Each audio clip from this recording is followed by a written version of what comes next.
आज की संगोष्ठी की अध्यक्षता कर रहे हाजीपुर बौद्धिक मंच के अध्यक्ष परम आदरणीय श्री रविंद्र कुमार रतन सर, कार्यक्रम के उद्घाटनकर्ता भारत सरकार के पूर्व केंद्रीय मंत्री श्री दसई राम सर, बिहार हिंदी साहित्य सम्मेलन पटना के अध्यक्ष डॉक्टर अनिल सुलभ सर, इस सभागार में उपस्थित सभी सम्मानित अतिथियों, बुद्धिजीवी वर्ग के गण्यमान्य साहित्यकारों, लेखकों, शिक्षकों, कवियों, नेताओं, सामाजिक कार्यकर्ताओं, देवियों एवं सज्जनों एवं मेरे प्यारे बच्चों, आज हमारे जमनीलाल महाविद्यालय हाजीपुर एवं मेरे लिए बड़े हर्ष और गर्व की बात है कि अपने महाविद्यालय का प्रतिनिधित्व करते हुए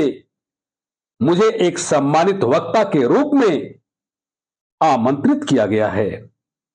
इसके लिए हाजीपुर बौद्धिक मंच के प्रति मैं आभार निवेदित करता हूं। आज की संगोष्ठी का विषय है छोटी पत्रिकाओं का महत्व। वर्तमान संदर्भ में यह विषय बहुत ही महत्वपूर्ण है। मनुष्य आदि और अनादि काल से एक जिज्ञासु प्राणी रहा है। वह अपनी ज्ञान पिपासा को शांत करने के लिए विभिन्न साधनों और माध्यमों का प्रयोग करते आ रहा है। मनुष्य अपना ज्ञान बढ़ाने हेतु अनेक साधनों का प्रयोग करता है। ऐसे ही साधनों में एक है पत्र पत्रिकाएं, जिनके द्वारा मनुष्य अपना ज्ञानवर्धन तो करता ही है, मनोरंजन भी करता है। मनुष्य अपनी दिनचर्या पत्र पत्रिकाओं से ही शुरू करता है, क्योंकि पत्र पत्रिकाओं से हमारे आसपास व देश विदेश की घटनाओं और सूचनाओं की जानकारियां हमें प्राप्त होती है। रोजगार, शिक्षा, मनोरंजन, साहित्य आदि की जानकारियां पत्र पत्रिकाओं में प्रकाशित होती है। पत्र पत्रिकाओं के प्रकाशन अवधि के आधार पर इन्हें कई वर्गों में बांटा जा सकता है। सप्ताह में एक बार प्रकाशित होने वाली पत्रिका साप्ताहिक पत्रिका कहलाती है। 15 दिन में एक बार निकलने वाली पत्रिका पाक्षिक पत्रिकाएं कहलाती है। वैसे ही महीने में एक बार छपने वाली पत्रिका मासिक पत्रिका कहलाती है।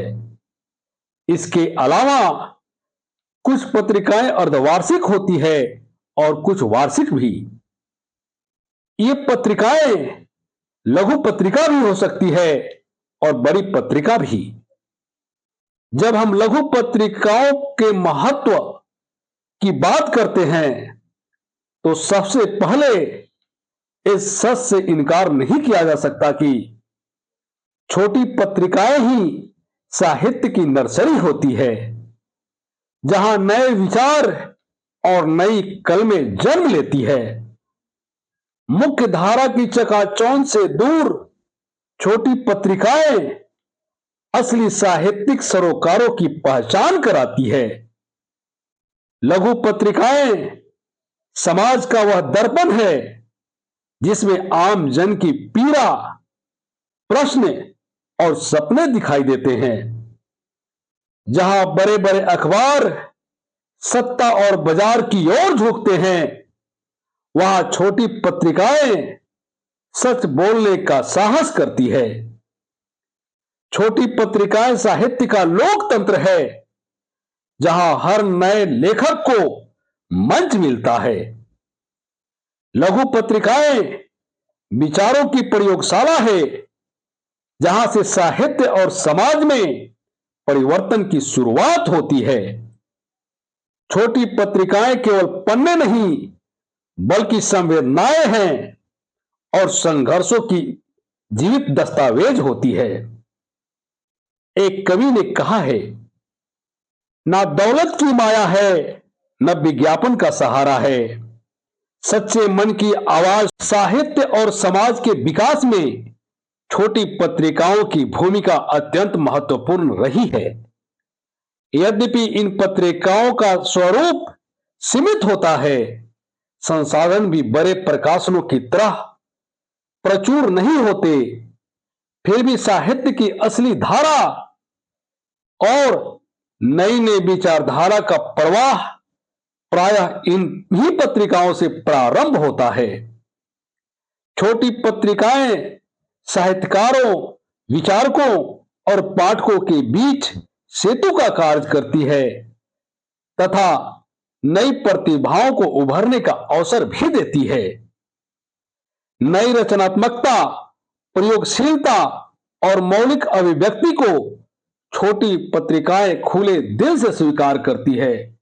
इस कारण वे साहित्य के विकास की प्रयोगशाला कही जाती है।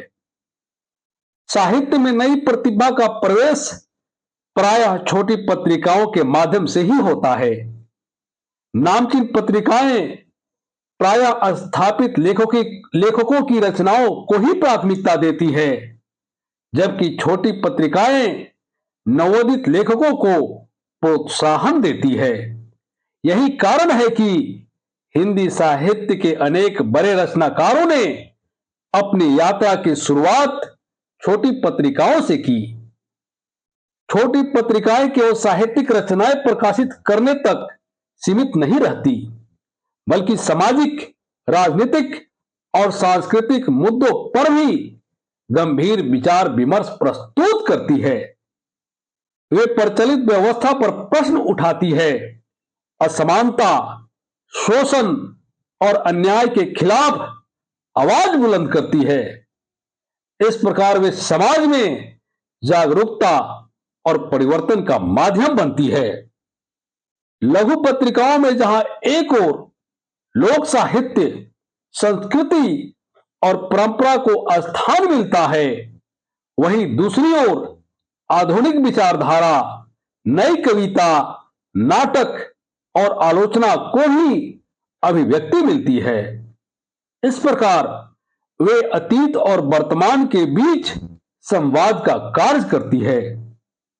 मुख्य धारा की पत्रिकाएं प्रायः बाजार और विज्ञापनों के दबाव में होती है, जबकि लघु पत्रिकाएं इन बंधनों से अपेक्षाकृत मुक्त होती है।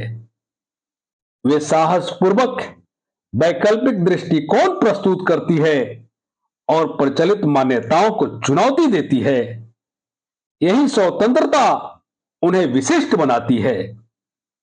हिंदी साहित्य के इतिहास में जितने भी प्रमुख आंदोलन हुए हैं, जैसे प्रयोगवाद, नई कविता, प्रगतिवाद, दलित साहित्य, स्त्री लेखन और क्षेत्रीय साहित्य, उन सब के पीछे लघु पत्रिकाओं की महत्वपूर्ण भूमिका रही है। इन पत्रिकाओं ने नए नए विचारों और आंदोलनों को जन जन तक पहुंचाया और उन्हें व्यापक स्वीकृति दिलाई। लघु पत्रिकाएं सीमित साधनों में कार्य करती है।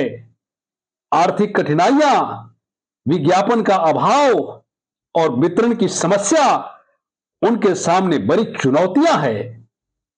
अनेक बार इन्हें केवल संपादक और लेखक के व्यक्तिगत प्रयासों और समर्पण से ही चलाया जाता है।